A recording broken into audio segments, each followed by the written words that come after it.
Kami awali, Assalamualaikum warahmatullahi wabarakatuh. Kami di sini akan menjelaskan materi tentang mekanisme penghantar impuls melalui akson dan sinopsis.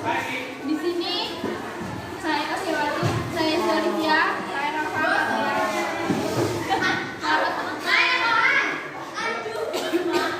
Jadi di sini kami akan menjelaskan tentang mekanisme penghantaran impuls.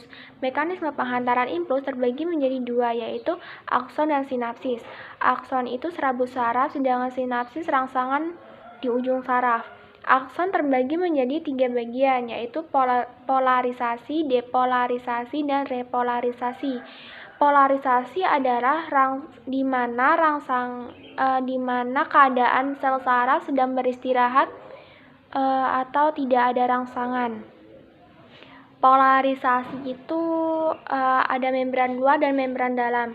Membran luarnya itu plus, membran luar dalamnya itu min. Kenapa di dalam membran dalam itu negatif? Karena banyaknya ion-ion negatif, begitupun membran luar karena banyaknya ion-ion positif. Kalau membran dalam itu ada beberapa ion, salah satunya itu K+ atau kalium. Kenapa di dalam itu negatif, sedangkan kalium itu kan positif? Karena di dalam konsentrasi K+ lebih sedikit dibandingkan ion negatif. Bagian kedua yaitu depolarisasi. Jadi di bagian ini ketika ada impuls atau rangsangan, keadaan membran itu seperti ini. Nah, jadi awalnya itu negatif, ada positif di dalam. Jadi ketika ada positif di dalam berarti ada rangsangan masuk. Nah, ketika membran dalam aksonnya positif, saluran Na+-nya itu terbuka. Jadi, yang awalnya Na+-nya itu di luar, sekarang masuk ke dalam akson. Sehingga membuat keadaan di dalam akson itu positif, sedangkan di luar itu negatif. Selanjutnya yaitu repolarisasi. Jadi ini gambar repolarisasi yang di zoom.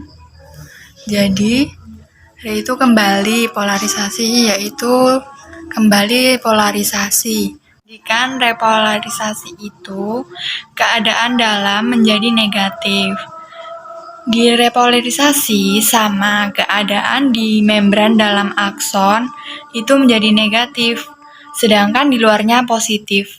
Kok bisa gitu jadi negatif? Karena di sini ketika repolarisasi itu keadaan di mana rangsangan itu telah melewati bagian tersebut. Karena ion K+-nya keluar sehingga bagian tersebut menjadi negatif, sedangkan bagian luar menjadi positif. Jika ada rangsangan muatan, di dalam akan positif. Muatan positif itu sudah berada di ujung akson yang disebut sinapsis, dan dia akan berubah menjadi senyawa kimia yang disebut neuron transmitter. Neuron prasinaf dibungkus oleh fasikula sinap dan diteruskan keluar dan melebur dari membran prasinap dan bergabung ke vesikula. Dan kemudian menempel pada reseptor, yaitu membran pascasinap. Kemudian rangsangan diteruskan dan kembali menjadi ion-ion positif.